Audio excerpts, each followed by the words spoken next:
한국 KF-21 전투기 7호기 공개. 미국과 세계를 충격. KF-21에 장착된 파괴무기 폭로로 주변국들은 난리가 났다. KF-21에 장착되는 미티어 장거리 공대공 미사일 도입 계약이 체결됐다. 군 당국에 따르면 방위사업청은 30일 미티어를 도입하는 계약을 체결했다.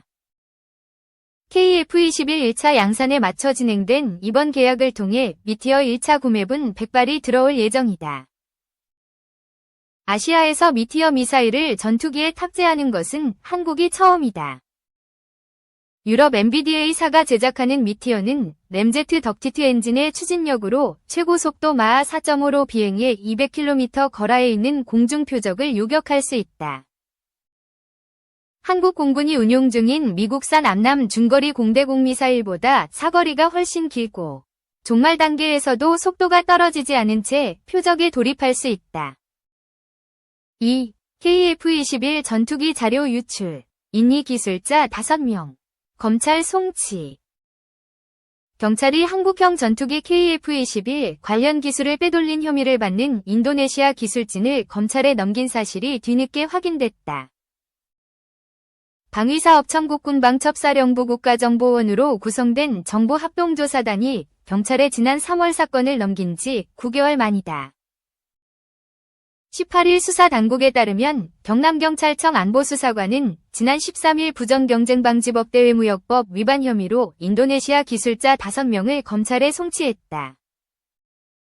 앞서 지난 1월 경남 사천시에 있는 한국항공우주산업 KAI 본사에서 이들 기술자는 KF-21 관련 자료가 담긴 비인가 이동식 저장 장치 USB를 가지고 외부로 나가려다 적발됐다. 당시 USB에는 6,600건의 자료가 담겨 있었다고 한다. 인도네시아는 KAI와 2016년 KF-21 공동개발 계약을 맺고 이후 자국 기술자 10여 명을 KAI에 파견했다. 당초 인도네시아는 2026년까지 공동개발 분담금 1조 6천억 원을 부담하고 각종 기술 자료를 이전받기로 했지만 기술 유출 사건이 터진 이후 경제 사정을 이유로 6천억 원으로 분담금을 축소하는 방안을 제시했다. 이와 관련 방위사업청은 지난 8월 16일 열린 제163회 방위사업추진위원회 이하 방추위에서 KF-21 공동개발 분담 비율 조정과 후속 조치 계획안이 의결. 인도네시아 체계 개발 분담금을 6천억 원으로 조정하고 가치 이전 조정과 부족 재원 확보 등 후속 조치 계획안을 심의 의결했다고 밝혔다. 3. 극빈국 북한이 건조하는 이지스함, 신형 전투함 등장의 의미는?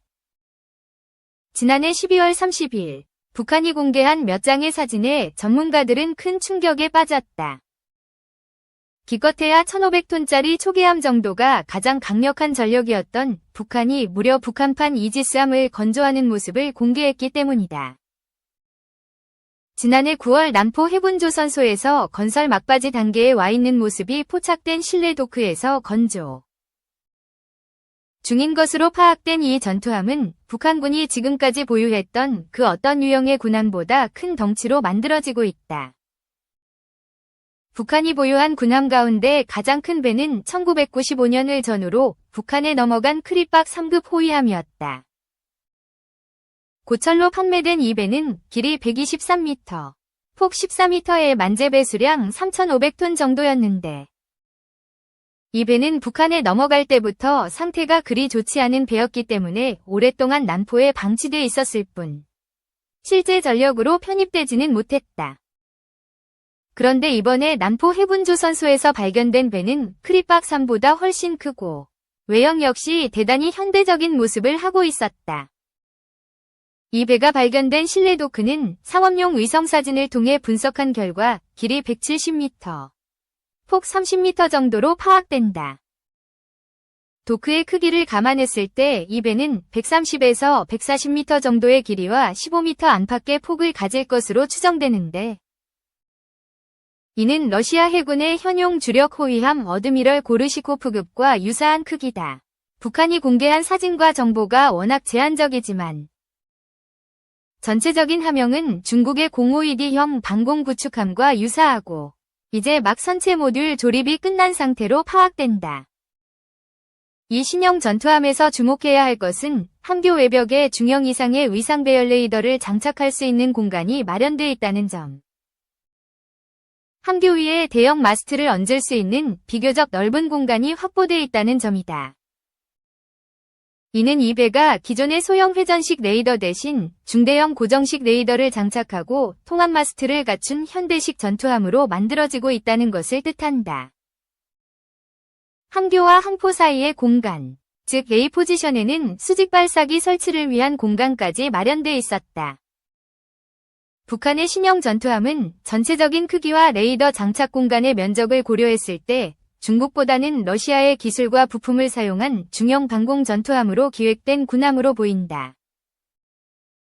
중국 기술이 들어갔다면 중국의 052D 구축함에 사용되는 346형 위상 배열 레이더를 써야 하는데 이 레이더를 붙이기에는 함교가 너무 작기 때문이다. 그렇다고 북한이 위상 배열 레이더와 이를 효과적으로 운용하기 위한 함정 전투 체계를 독자적으로 개발한다는 것은 불가능하기 때문에 이 전투함은 러시아의 기성품이 들어갈 가능성이 크다.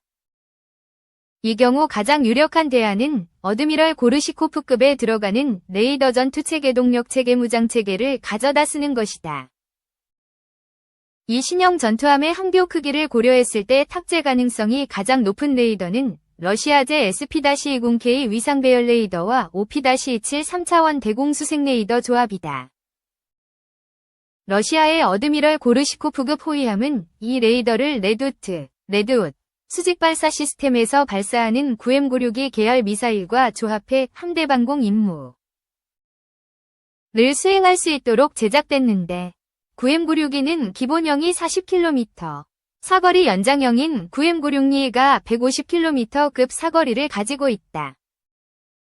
이 미사일은 발사 후 알아서 표적을 추적하는 능동 레이더 유도 방식을 쓰고 있어 우수한 다목표 동시 교전 능력을 갖고 있기 때문에 북한 신형함에 이 시스템이 탑재된다면 남포 인근 해역에서 주로 작전하며 평양 방공 임무를 수행할 것으로 예상된다. 북한의 신형 전투함과 유사한 크기인 러시아 어드미럴 고르시코프급의 경우 함대공 미사일 발사용으로 레두트 32셀, 함대제함대함 미사일 발사용으로 3P-146KSK라는 대형 수직 발사기 16셀을 가지고 있다. 이는 북한의 신형 전투함이 금성 3형이나 바다수리 6형과 같은 함대함 미사일이나 화살 2형, 불화살 -3에서 31형과 같은 핵탄두 탑재 순항미사일도 운용할 수 있다는 것을 뜻한다.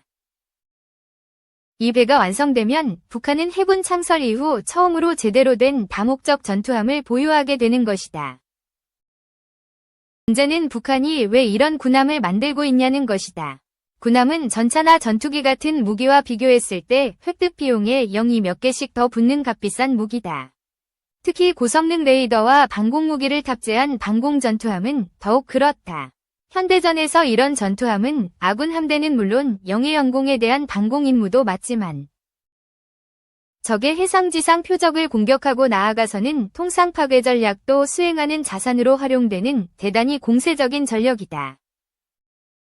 북한이 이런 자산 확보에 나섰다는 것은 방어지향적이던 북한 해군의 임무와 역할이 공세지향적인 성격으로 바뀌고 있다는 것을 의미한다. 이는 현재 북한이 진행하고 있는 신형 전투기와 조기 경보기, 장거리 무인 정찰기 확보 노력 등과 연계해 분석해볼 필요가 있다.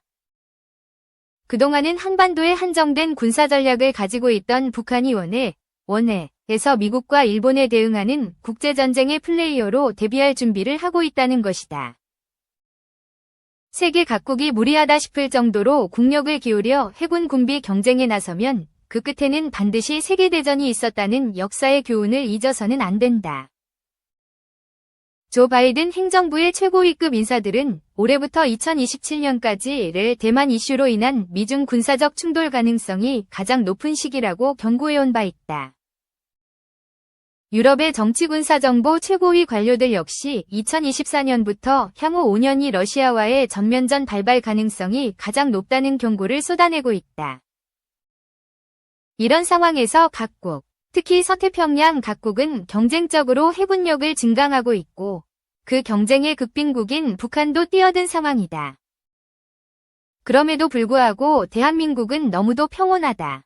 주변국이 예정에 없던 예산을 퍼부어 군함과 잠수함을 마구 찍어내는 상황에서도 우리 공무원들은 수십 년 전에 세워둔 장기 계획을 붙잡고 어떻게든 예산 절감 우수 사례를 만들어 볼 요량으로 주요 건함 사업을 망치고 있다.